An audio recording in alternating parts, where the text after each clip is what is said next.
Sometimes the hardest part of planning your vacation is deciding where to go and what to see. And that's certainly true when planning your visit to the Holy Land.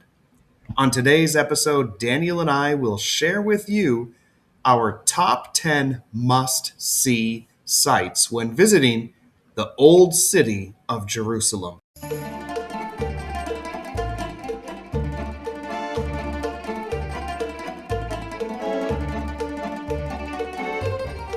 Welcome to the Shalom Y'all Ministries podcast. I'm your co-host, Adam Keim, along with my dear and great and wonderful friend, Dr. Daniel McCabe. Daniel, we don't get too many chances to be together in the podcast these days, so how have you been lately? I'm good. I am looking forward to getting back to Israel, and maybe I think you and I are going to try to get there together in the fall, so that's going to be exciting. Yes, I truly hope so. Just a little getaway, no teaching appointments and schedules. Hopefully, you and me and our lovely brides can just go as the Lord leads us throughout Yeah, Jerusalem. just a fun time. Yeah, that would be great. But we here at Shalom Y'all truly do believe that a walk through the land deepens your walk with the Lord. Our mission is to teach and encourage those who love the Bible, the land of the Bible, and the people of the land. And we do hope that we can travel through the Holy Land with you, our listeners, someday when the time is right. And Daniel, you did make mention to this, but you're looking to take a trip fairly soon yourself, aren't you? Can you tell us about it? Yeah, for sure. We've got a trip that's scheduled for mid-May. I don't have the dates off the top of my head, but the last 2 weeks of May.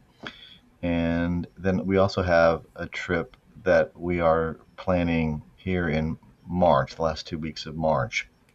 That trip we may end up absorbing into the May trip to make the May trip more fuller, and because of the decision making of the members of that March trip, we may need to just combine those. But I'm looking forward to the May trip for sure, and that is open to folks. I can look at my calendar here to get the exact dates. So that would be let's see, May the 18th through the 29th. So yeah, anybody can join us for that trip. That'd be great. Excellent. Yeah, we hope to get to the Holy Land as often as we can. And of course, we have to, work around global pandemics and Yes. geopolitical concerns.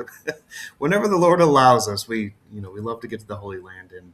And we truly do pray that our listeners can enjoy the time with us there as they are able. So today's episode is basically a series of mini topics, more or less, as we discuss the 10 places that you must see when you visit the Old City of Jerusalem. So instead of mini topics, we'll jump into that after the trivia question. So, Daniel, what is this month's trivia question? All right. This may be one that you just know outright. It's a travel question. I know that you've no doubt been on different airlines when you've traveled to Israel. Have you Actually, ever? I've consistently taken one airline every single time. Really? Which one? United. Okay. It's been on United every leg of every trip I've ever been on. Oh my. Okay. Racking up those rewards. All right. Well, Yeah. Israel's largest passenger airline carrier is called El Al, ELAL. And my trivia question is, what does that mean? And I've got some four choices for you and our listeners. And like I said, you may know this one outright, but does El Al mean around the world in Hebrew, safe travels, the glory of God, or to the skies? Around the world, safe travels, the glory of God, and to the skies. What does El Al mean? Stick around and we'll have the answer for you for that one later in the podcast.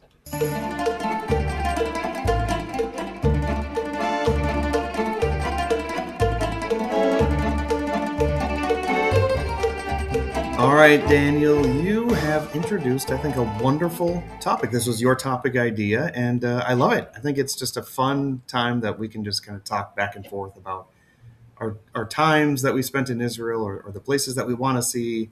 And this one is the top 10 places that we would recommend people to check out when they get a chance to visit the old city of Jerusalem. And so I will start us off. And these are, this was a challenge because it's like choosing between your children.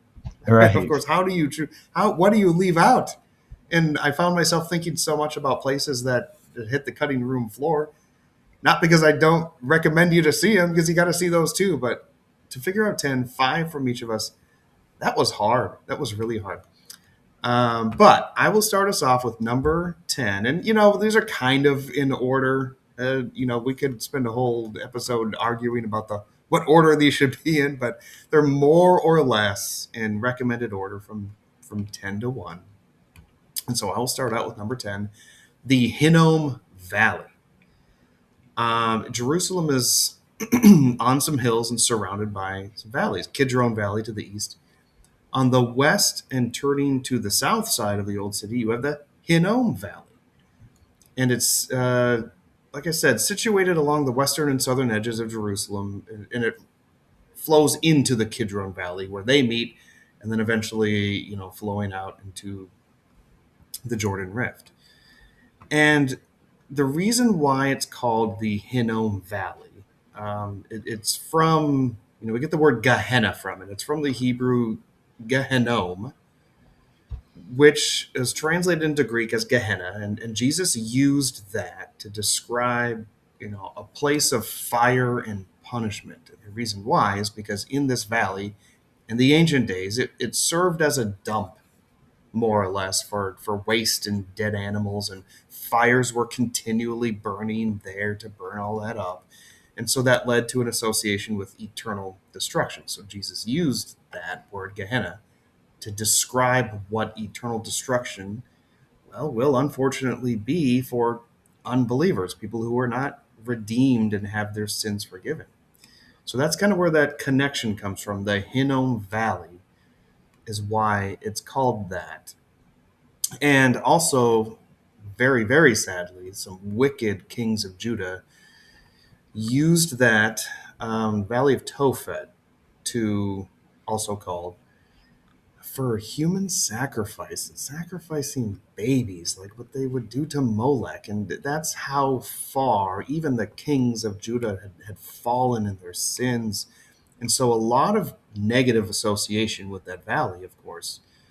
Now, today, it's a beautiful stroll through a park in the Hinnom Valley, which is just kind of weird to think about. You're walking through, as the name comes, literally hell. You're walking through hell in that valley, but it's beautiful today. You can hike around there. There's agricultural sites, and it's a pretty garden area now. On the western side in the Hinnom Valley, there's a really nice neighborhood with some kind of ritzy houses, some fun restaurants, and that it leads to the Montefiore windmill, which is another topic for another day. And then as it curves to the southern part, on the southern edge of the old city, there is where Akeldama was, the field of blood. By tradition, it says that's where Judas Iscariot hanged himself. And also in that area is Caiaphas' tomb they found. So Hinnom Valley, I've already gone longer than what we've kind of said. Hey, let's spend a couple minutes on each one. But it's such a fun place to go to. Fun, it may be a weird word for it because of all the horrors that have happened there in the past. But now it's a beautiful garden walk. So the Hinnom Valley, I think, is a must see. It's hard for people to understand, but the old city is essentially it looks like almost a castle-like structure. It's a Yeah, couple miles in circumference, I would say.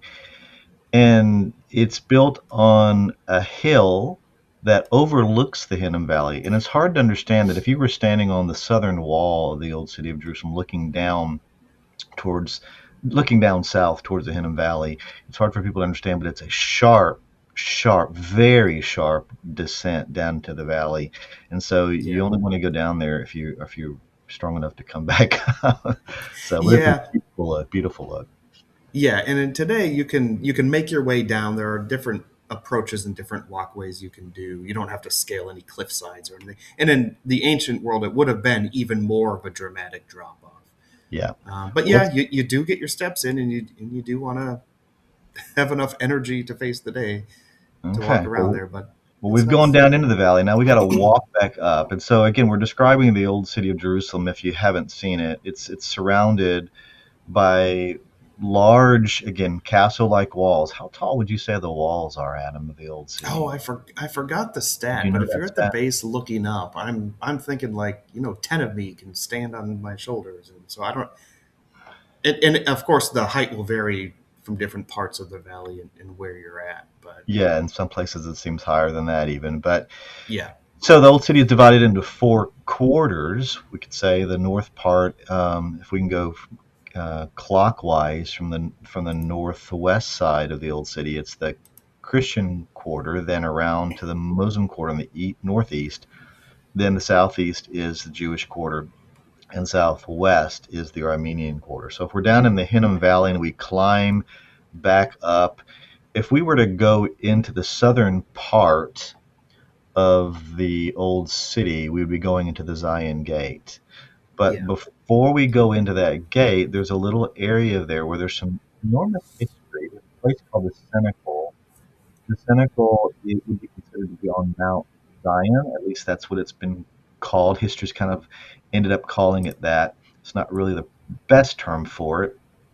But on that western hill, just south of the Armenian quarter outside the city gate of Zion, is an area where you find a place called the Cenacle. The Cenacle is a word for the dining room. It's a place where the Crusaders they worshipped a spot there, a site there that they believed to be the upper room. And there's enormous archaeological evidence there that goes down all the way to the first century that suggests that something was there that was very significant. And you find down into the first century archaeological ruins there some signs that there was an early synagogue. Well, synagogue slash church, I guess we'll call it, because some of the graffiti found in that building was Christian graffiti that referred to Jesus specifically. And the place of worship inside the church slash synagogue for first century Christian Jews pointed to the location of where Christ was traditionally crucified, buried, and rose again, which is the modern site of the Church of the Holy Sepulchre. It's some enormous history there, and that may very well be the location. I'm very partial to that view, that it's the location of the upper room described in the last chapters, of course, of the Gospels, and then in Acts chapter 1 when Pentecost comes and the disciples begin to spread the news about Jesus in languages to people who've come there from all around the world. I think they spilled out of that room, that location right there. There was a very early church there as well that the archaeology recognizes. Fantastic site to visit.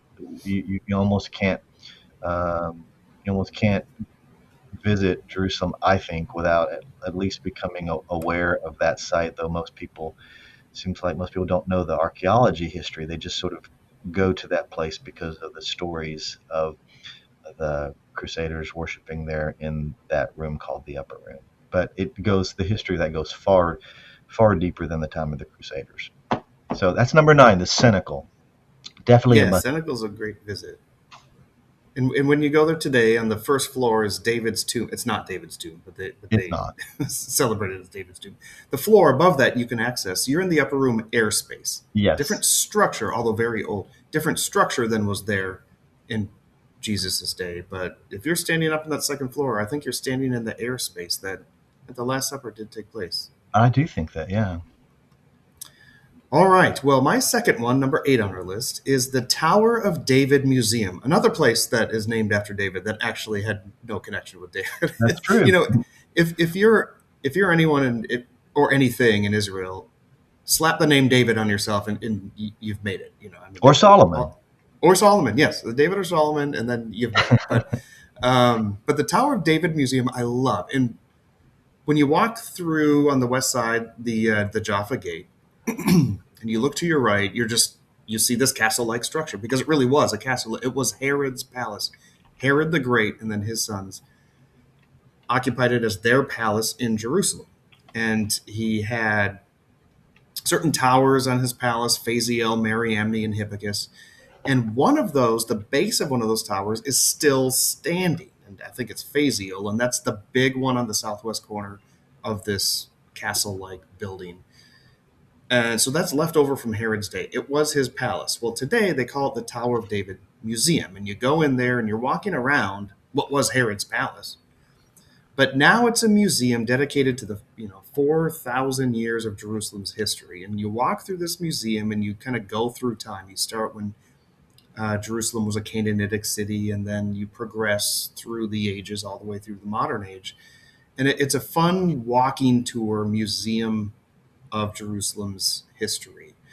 And at night, there's a lot of cool things about it. But one of the coolest things is at night they have a really cool, colorful light show that they project onto the walls. And it's just search it up on YouTube, and you could even kind of see this show on YouTube. It doesn't do it justice. You got to be there to see it, but it's just really cool. And that light show goes through the eras of Jerusalem's history as well. But It by used to be called the Night Spectacular, so that might be something to look for. I don't know if they still call it that. the Night Spectacular, I think that is what they call it. Yeah. Yeah, so Tower of David Museum, well worth whatever you got to pay. I can't remember exactly how much they charge, and my memories are from 7 years ago.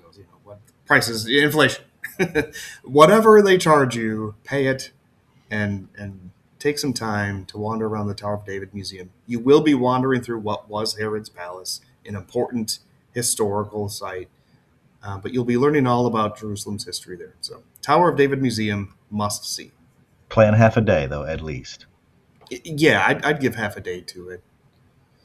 Yeah, eat breakfast, get some coffee, Tower of David Museum, and then go to lunch. What a wonderful half day in Hmm. Jerusalem.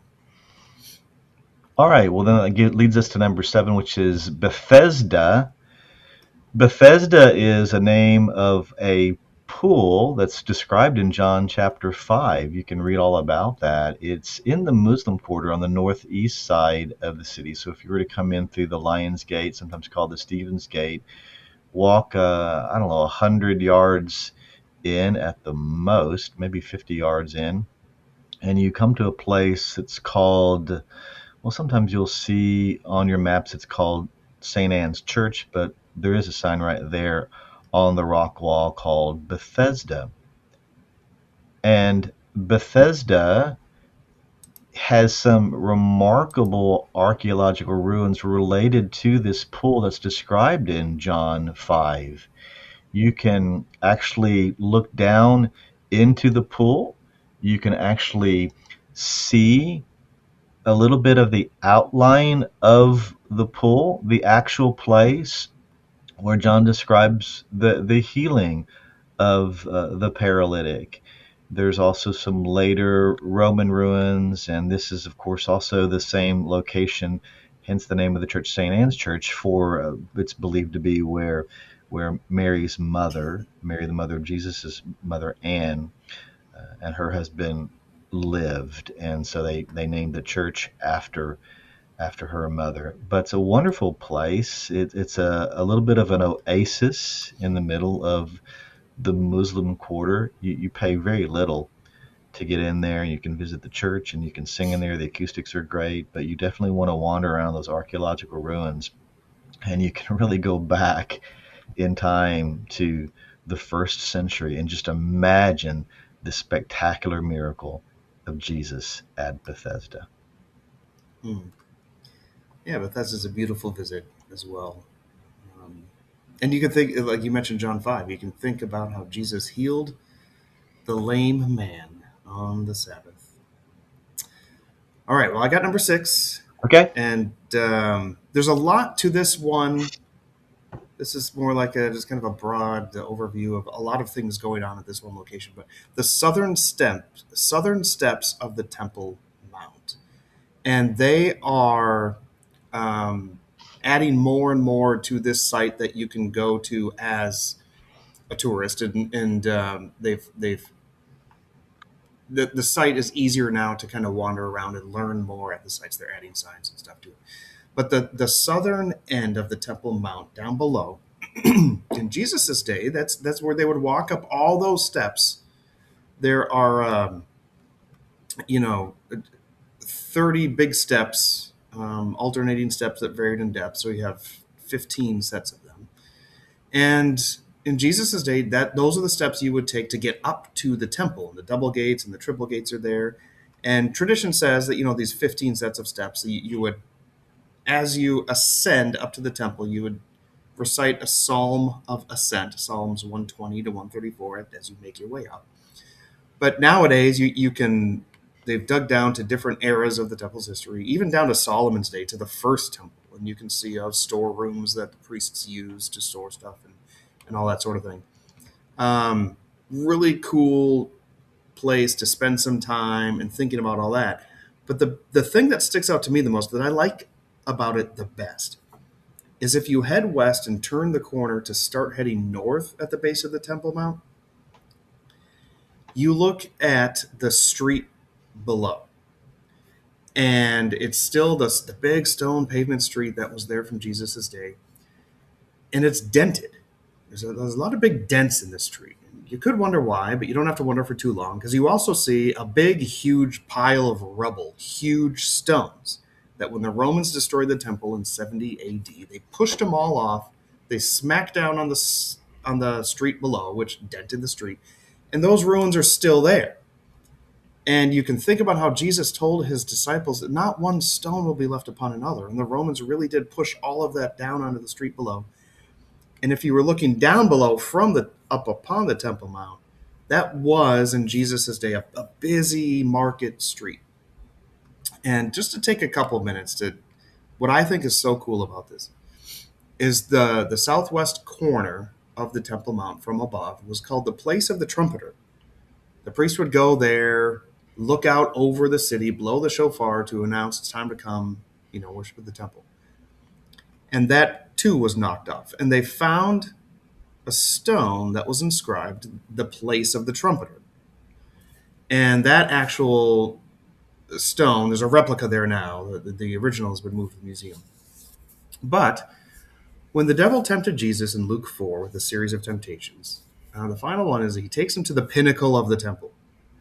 And there's a few different locations on the Temple Mount that are candidates for what was this pinnacle of the temple. One of the candidates is on the east side of the Temple Mount that overlooks the Kidron Valley.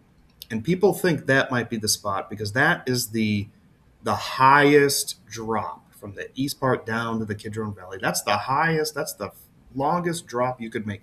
Because the devil told Jesus, hey, throw yourself off and, the angels will save you anyway.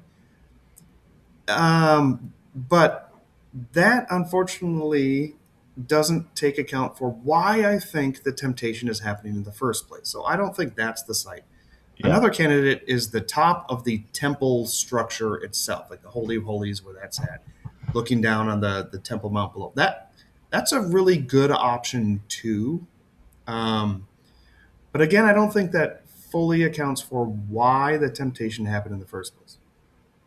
The third one, the place that I think is where the devil brought Jesus to tempt him, was the Place of the Trumpeter, or nearabouts there, looking down on that street below, on the southwest portion of the southern steps of the Temple Mount. And the reason why is because the devil would have, the temptation would have been, hey, cast yourself off in the temple.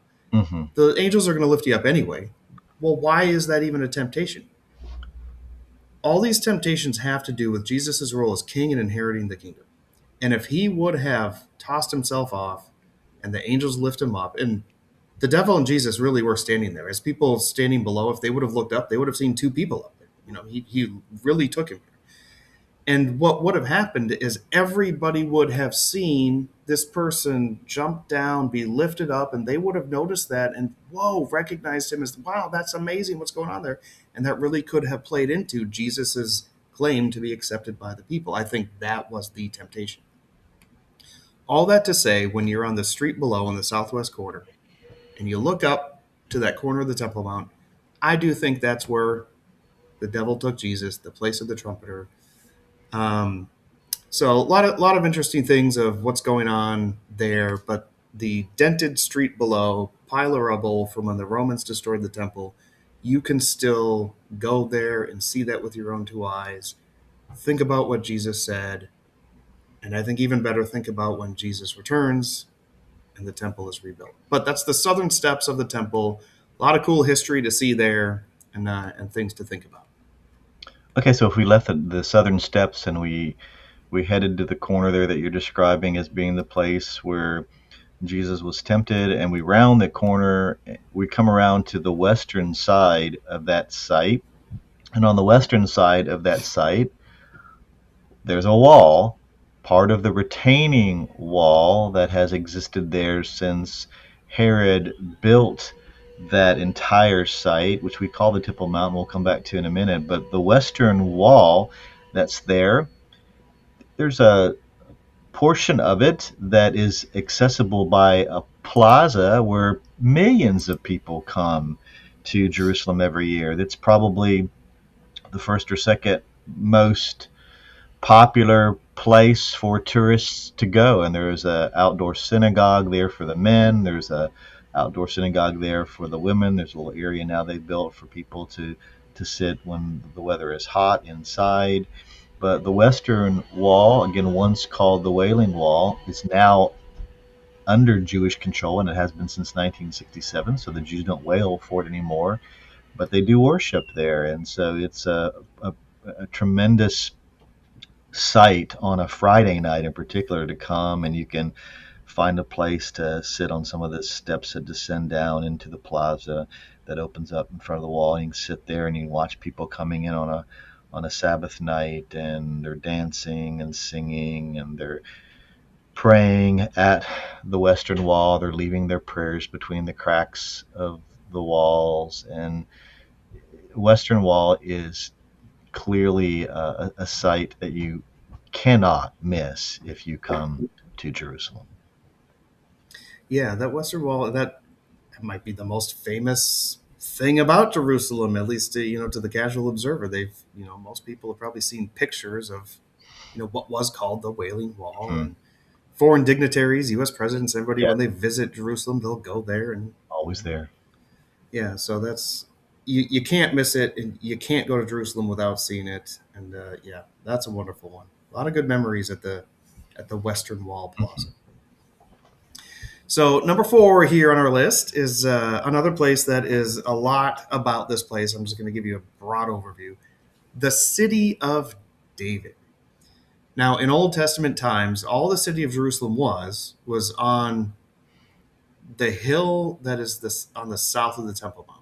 When you go to the old city of Jerusalem, that old city surrounded by the big wall is basically New Testament Jerusalem, more or less. Old Testament Jerusalem is on kind of like a tongue-shaped hill that stretches out from south of the Temple Mount. That's Old Testament Jerusalem, and now it's considered the city of David. And you go through to get there.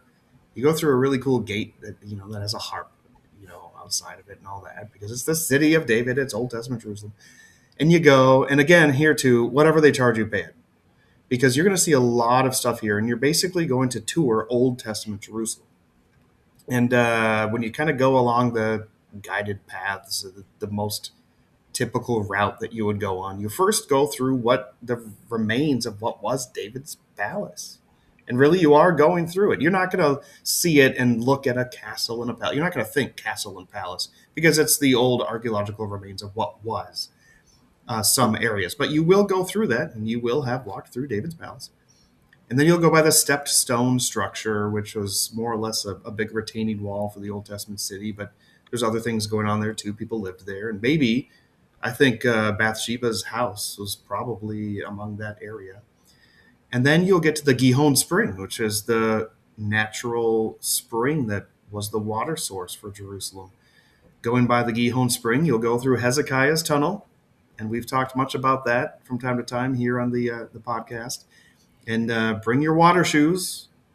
Roll up the cuffs of your pants because you'll be walking through some water through Hezekiah's tunnel. You'll after that you'll come out.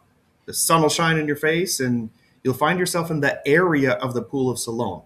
the very specific little body of water you step out into. There's debates over what's the Pool of Siloam, but you'll come out into one candidate for that. You'll head south a little bit to a more recently uncovered big pool area. That might be the big Pool of Siloam for the New Testament era as well. Um, but from there, you can make your way back up the hill to start where you started, or to go back to where you started. And as you go, you'll walk through a neighborhood and people live there and stuff, but then you'll come across some ruins of where the kings of Jerusalem were buried, including David. You'll go by David's tomb. You won't find any coffins there or anything like that because it's all been raided all throughout the millennia. But you'll go by David's tomb on your way back up.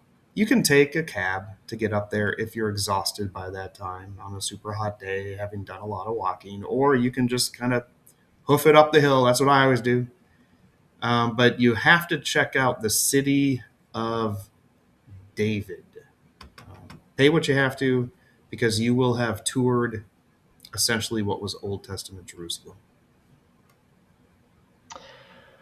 Yeah, a fantastic place. You can pay some money for a tour, or you can just wander around on your own, but you Mm-hmm. definitely want to visit the city of David. And then number three is the Temple Mount. We've been describing that already a little bit. It's on the east side of what we would call the Old City, uh, probably technically considered to be part of the Muslim quarter. So it's on the east side, covering a good part of the eastern wall of the Old City. It's probably about 35 acres. I think I've seen the stat. A large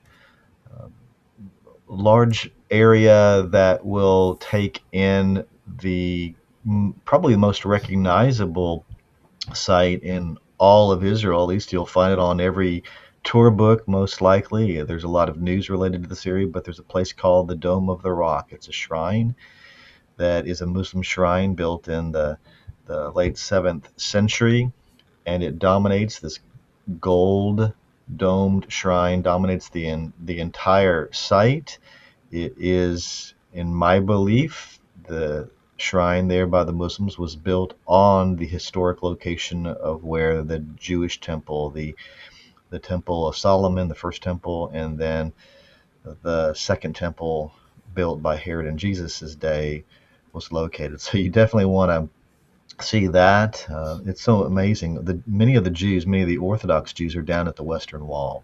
For many of them that are worshiping down below the Temple Mount at that Western Wall, it's more probable that they'll be on the moon one day than they will be up on that Temple Mount, because so many of them revere the site as a holy spot so intensely that they would never dare walk up there and possibly in their minds desecrate the Holy of Holies. And so there's a long history that's being trying to be wiped out by Muslim scholars, trying to deny that there was any Jewish presence there. But the Temple Mount does mark that location of the temple, hence its name. And then there's another building on the south end of the Temple Mount called the Al-Aqsa Mosque.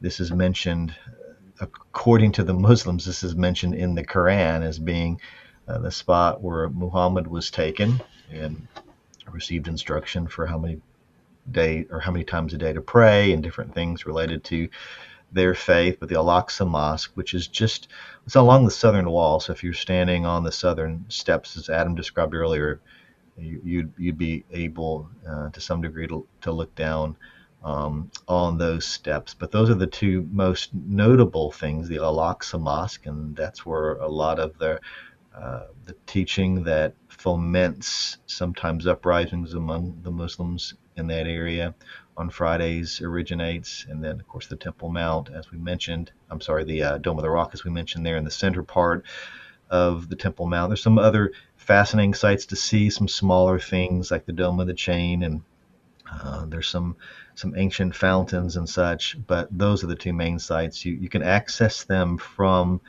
a walkway off of the plaza by the Western Wall, and you can only go up there certain times a day. The last time I was there, I went with a young lady who accidentally carried in her backpack her Bible, and they confiscated that, and they won't allow you to pray up there. It's kind of an amazing thing to experience, not only just to to see, but also to experience the tensions that are associated with the Temple Mount. Hmm. So, Daniel, numbers 5, 4, and 3 have been Western Wall, City of David, and Temple Mount. Yes. And in terms of footprint and fame, you can't get greater than that. Yet we No. still have two more to go. And so, like, what else do you talk about? I suspect that your and I's, each numbers 1 and 2, might have more to do with spiritual significance than anything else. That's just my guess of how meaningful these places are to our Lord and the salvation that He's secured for us. That's my guess. Because And how you do would you be get right. greater than the temple? Yeah. So, but here we go. Number 2 on the list. My number 1 is located between two places I've already talked about. I talked about the Valley of Hinnom on the west, and I talked about Tower of David Museum, which is Herod's Palace. Well, between those two, if you are looking at the Jaffa Gate again, the walls that surround the city on the west side of it, on the outside of the wall, you head south from the Jaffa Gate, you will find archaeological remains that have been more recently uncovered in the past 100 years or so and have dug down. And we've talked about this and your number 1 on the podcast several times already. So again, broad overview. You will find the area where a Bema seat sat, where Pilate, the governor, the procurator, the governor of Judea, would stay in Jerusalem at the great feasts because that's where all the people were, and you just have to kind of keep order. And he would have stayed at Herod's palace and had a squad of guards there and everything. That also was a guard house. Um, you see a big staircase leading up to the wall and the part of the bedrock where the Bema seat sat. And I'm convinced, and I think, kind of biblical archaeology scholarship is more or less kind of all now agrees that this really is the place that Jesus stood before Pilate and was tried. And again, we've talked a lot about this. I have a whole episode, number 33, on Jesus' trial before Pilate. You can listen to that. But this is where his Bema seat sat, and it overlooks the Valley of Hinnom. And just being here and walking through that text of scripture and thinking about these things, you can't help but just be hit and awestruck that this, and you can stand on the thing. You can even stand on the Mhm. Bema seat. At least last time I was there 7 years ago, you could. I don't know if since they've roped it off or anything, but Israel tends not to do that. You can get up close and personal with most of these Yeah, archaeological you remains. still can, Adam. Yeah. That's great because we have to when we're there in the fall, you know.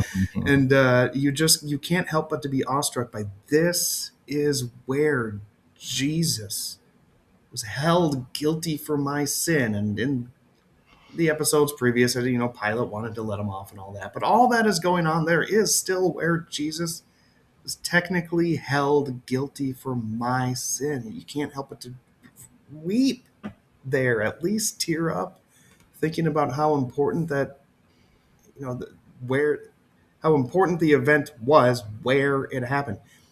And it's not about the stones, it's not about the footprint and where you are. It's about what God has done, and it's about what God is doing in the world and will do. So it's not about the stones in the very place. In a way, it doesn't matter, which is funny for us to say because our podcast is devoted to all this stuff. It doesn't matter. What matters is what God did. But this is a place where you can deeply appreciate what God did. So head south from the Jaffa Gate down, and there are signs there now that point out, hey, this is Pilate's Bema seat and all that sort of stuff. So you'll get it if you're looking for it. And it's just a beautiful place anyway. I think it's really cool. Just rocks and stones and looking out over the Hinnom Valley. Visit Pilate's Bema seat. Dear listener, when you come with us, Daniel and I will teach you all about it, point out all the cool things, and walk through the scriptures, and we will weep together in deep gratitude of what our Lord has done for us. It's a place where the people cried, crucify him. And they led him off, the Bible says, to Golgotha. They led him north along that western wall, up back towards the Jaffa Gate, and into what today is commonly called the Christian quarter of the old city, but in Jesus's day, much of that was still outside. And so they will round the corner there at Jaffa Gate into an open area, again, now enclosed by the city, but to an open area known as Golgotha, the site where Christ, of course, was crucified. Today, to visit that site, you have to enter back into the Jaffa Gate as you work your way up from Pilate's Bema, and you can walk a couple of streets into the old city from Jaffa Gate. You can find a Christian Quarter Road or Miristan, and you head up north into a busy part of the old city in the Christian Quarter that will lead to the spot that I believe is the location where Jesus Christ died, was buried, and rose again, at a place today and since early days, since the 4th century, has been marked by a church called the Church of the Holy Sepulchre. Today, when I take people there, it's not a beautiful place, not as we would picture it. It's now covered by ancient, old, scarred walls and floors. They're trying to rebuild it, and there's not a lot there that shows any resemblance to what the landscape would have looked like in Jesus's day. It's been either pulled apart by pilgrims or destroyed by different groups who invaded Israel over the years. And so it's hard to really even imagine the site, and the places where they show you, the tour guides will show you, are probably not exactly the best, the proper places to locate the actual sites, except that the place that they'll show you for the burial site of Jesus probably is pretty accurate. There's a building there called, or a little structure there called the Edicule, and there's not much to see that looks at all like a tomb, again, it having been destroyed through the years. But if you can remove sort of the trappings, sometimes the worship puts people off because it's just very very ritualistic. But if you can kind of just pull yourself away from all the trappings and imagine the building gone and the space there and the hill and the tombs from an old quarry that was there once there as well, and picture Christ there being pulled, dragged to the cross and nailed on the cross for the sins of mankind, and where he was buried nearby in the tomb of Joseph of Arimathea, and then later rose 3 days later. You can just picture that in your sight, in your eyes, and in your heart, and you'll remember again the magnificence, the weightiness of what Jesus did for us. They may have mocked him as the King of the Jews. They may have put a crown of thorns upon his head and struck him and dressed him in a purple robe to shame him, but we are not ashamed to claim that name, the name of our Savior, Jesus Christ. It's definitely a place to go to see. It's more about the person than it is about the place. But I'll take you there, Adam will take you there, and you can see essentially what we would call the center of the world, the center of the universe. There's even a little spot there that they call that, but this is the center of all spiritual history in the world today, as far as I'm concerned, where my Savior died. The Church of the Holy Sepulchre, number one for me. Amen and amen. And Daniel, let's just consider those, the top 10 of the 100 plus must see spots of the old city.